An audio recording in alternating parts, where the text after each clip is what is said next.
Oi pessoal, voltamos com mais um programa Viver Bem aqui no canal da Unimed Fortaleza. E o tema de hoje está super importante, pois se trata de uma queixa muito comum no país inteiro, a dor no peito. Por isso, viemos até o consultório do Dr. Carlos Abdias, que é cardiologista da Unimed Fortaleza e vai nos falar sobre essa queixa incômoda e que pode levar a problemas sérios. Fica com a gente para saber tudo sobre o assunto.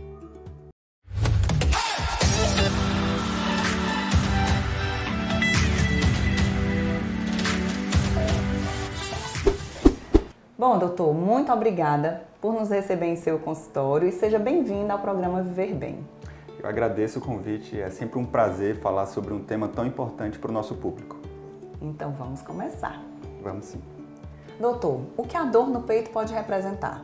A dor no peito é uma causa frequente de queixa da população e é uma das principais causas de procura ao médico cardiologista, tanto no consultório, como a gente está agora, como nas emergências. A dor no peito realmente causa uma preocupação por conta do infarto, que é a principal causa de morte na população. Mas na maioria das vezes a dor no peito não está relacionada com o coração. Existem diversas causas muito frequentes de dor no peito e que a gente precisa investigar para poder definir. Doutor, e além do infarto, o que pode ocasionar a dor no peito e quais são as possíveis causas? Bom, como eu disse, são diversas causas, né? Eu poderia citar aqui algumas principais, como por exemplo, uma úlcera gástrica, que também pode ocasionar uma dor no peito, um quadro de síndrome do pânico, que costuma somatizar muito queixas torácicas, né? O refluxo gastroesofágico, uma queixa super frequente na população, que também leva a dor no peito, e as próprias lesões osteomusculares do tórax, né? O pessoal que faz academia, uma série de esforços que podem vir a causar uma inflamação nessa região, na musculatura ou nas cartilagens, que levam a dor no peito e não está relacionada com o coração na maioria das vezes. E doutor, como é possível distinguir a dor relacionada ao infarto das outras dores no peito?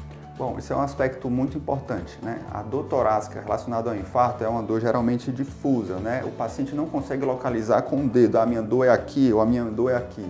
Ela também tem uma característica do ponto de vista sensitivo, ser uma dor mais em aperto, mais em queimação. Geralmente não é aquela dor empontada, com uma duração muito rápida. Ah, eu tive uma fisgada, né? Geralmente é uma dor mais prolongada, que pode chegar até 20 minutos, uma dor em constrição, em aperto, em queimação, que muitas vezes pode irradiar para o braço esquerdo ou para o pescoço e essa região mandibular. Já a dor que não é do infarto, por exemplo, a dor musculoesquelética, aquela dor que piora com a movimentação, por exemplo, só dói quando eu deito do lado direito, ou então, quando eu me levanto ela dói. Esse tipo de dor é uma dor de característica mecânica que a gente chama, né? É uma dor que às vezes piora quando a pessoa tosse, quando a pessoa espirra, ou quando faz uma inspiração profunda, ou mesmo quando toca, é dolorido superficialmente, essa dor geralmente não é do coração. Entendi, doutor. Perfeita a explicação. Agora explique pra gente o que é propriamente um infarto. Bom, o infarto acontece quando há uma obstrução do fluxo sanguíneo das artérias do coração, que são as coronárias, como a gente chama. Essas artérias que passam por cima do músculo cardíaco que vão nutrir cada porção do coração. Então, quando há a falta desse fluxo de sangue por conta da obstrução, o coração vai sofrer, que é o que a gente chama de isquemia cardíaca. Então, no momento que o paciente tem esses sintomas que são assemelhados com doença realmente do coração, ele precisa procurar o atendimento o mais rápido possível para poder ser identificado e se no caso for realmente um infarto, um atendimento correto, de forma ágil, no tempo certo, pode evitar sequelas maiores. Muito importante, doutor. E esse entupimento que o senhor acabou de nos explicar, ele pode ser identificado com algum exame ou apenas com sintomas? Sim, através de consulta rotineira com seu cardiologista, é possível a gente trabalhar com prevenção cardiovascular, que é um tema sempre atual no nosso consultório de cardiologia. Então, na consulta, a gente consegue avaliar e identificar os fatores de risco que vão levar, em último caso, ao infarto. Isso pode ser levar uma forma de prevenção, né? Com certeza. E em consultório também a gente consegue fazer uma diversidade de exames que buscam identificar aquele paciente de maior risco para ter um infarto no futuro. E falando em fatores de risco, quais são os principais que devem ser analisados, doutor? Os fatores de risco a gente costuma dividir entre os modificáveis e os não modificáveis. Os não modificáveis são a idade do paciente, o gênero e a história familiar, né, que é a nossa carga genética que a gente não consegue modificar. Já os modificáveis são um número um pouco mais extenso, são hipertensão, a famosa hipertensão arterial, diabetes, colesterol alto, né, sedentarismo, obesidade e o tabagismo, que no caso é o cigarro. Então é interessante notar, até pela diferença de números entre os modificáveis e os não modificáveis, que a gente tem um poder enorme na prevenção cardiovascular, porque a maioria dos fatores que levam ao infarto e ao AVC também são modificáveis. Então o que depende? Depende da boa vontade do paciente em tentar modificar o estilo de vida e também um correto check-up, uma correta avaliação médica e tratamento. Se a gente conseguir controlar todos os 6 fatores modificáveis, a gente vai conseguir reduzir bastante o risco de ter um infarto ou um AVC no futuro. Então, eis a importância de um estilo de vida mais saudável, né? Perfeitamente. E em relação ao check-up, doutor, quais são os exames que podem identificar um paciente de risco para o infarto? Bom, diversos exames a gente consegue avaliar esse tipo de risco. Por exemplo, o eletrocardiograma, tão conhecido, o ecocardiograma, que é ultrassom do coração, que a gente vai avaliar toda a mecânica cardíaca, um Doppler de carótidas, que avalia se já existe placa de gordura entupindo as artérias, que isso estratifica o paciente num grau de risco um pouco mais alto, o teste ergométrico, que é o famoso teste da esteira. Então, todos esses exames a gente consegue avaliar o paciente com dor no peito.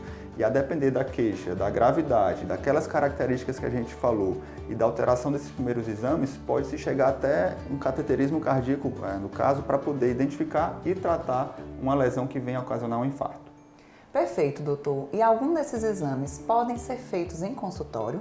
Com certeza, a maioria dos exames que a gente faz nessa avaliação pode ser feito no consultório com praticidade e conforto. Você gostaria de acompanhar algum desses exames? Ah, demais! Vamos lá! Vamos lá.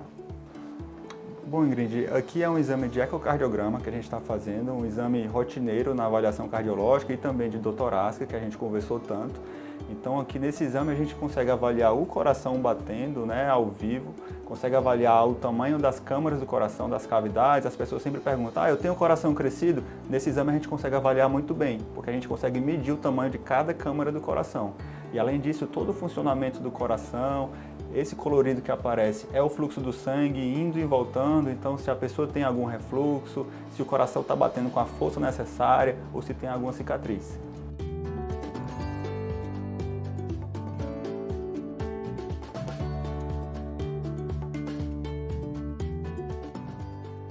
Pronto, aqui a gente está no teste ergométrico, né? A gente coloca o paciente na esteira e a gente consegue monitorizar durante todo o exame o eletrocardiograma, a pressão arterial, né? A gente vai avaliar o desempenho físico dela, então é um exame bem completo para a avaliação do paciente no esforço.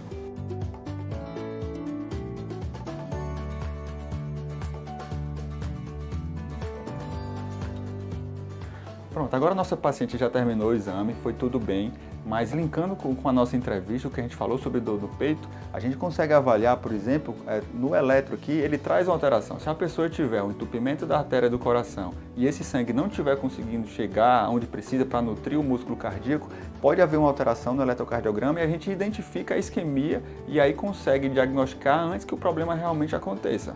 Ir para um cateterismo, colocar um stent ou mesmo uma cirurgia para evitar o evento cardiovascular, o infarto ou outra coisa. E voltando ao consultório, eu tenho uma pergunta, doutor, porque eu, como profissional de educação física, já ouvi muitos relatos de dor no peito.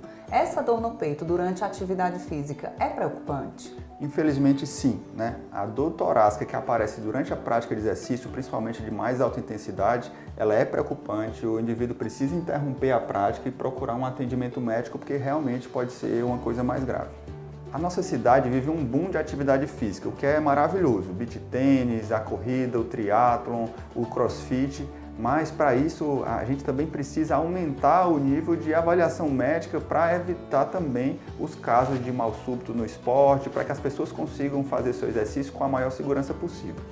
E para finalizar, doutor, vamos relembrar uma listinha do que podemos fazer para prevenir o infarto? Para prevenir o infarto é o segredo da vida longa e saudável. É controlar todos aqueles fatores de risco que a gente falou, ter uma dieta equilibrada, fazer exercício físico com o mínimo que a OMS recomenda, né, os 150 minutos de uma atividade física moderada, não fumar, beber com moderação, né, dormir bem, né, essa vida saudável que a gente tanto fala, é isso que vai prevenir o infarto, o AVC, e a gente vai conseguir ter uma vida longa e saudável. Perfeito, doutor. Então, para você que está nos assistindo, fica a dica de lembrar sempre do seu check-up anual. Inclusive, no nosso blog Viver Bem, é só clicar aqui em cima no card. Nós já temos 4 dicas para você realizar o seu check-up.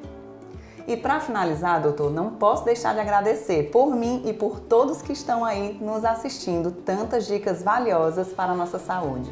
Muito obrigada. Eu que agradeço, foi um enorme prazer estar aqui hoje discutindo as dúvidas de um tema tão importante para o nosso público. É isso aí, pessoal. E se você curtiu esse vídeo como eu, já deixa o like para a gente saber e trazer novos vídeos com conteúdos maravilhosos para você. Se inscreve no canal e aciona o sininho para o YouTube avisar quando chegar novo vídeo por aqui. Um beijo e até o próximo!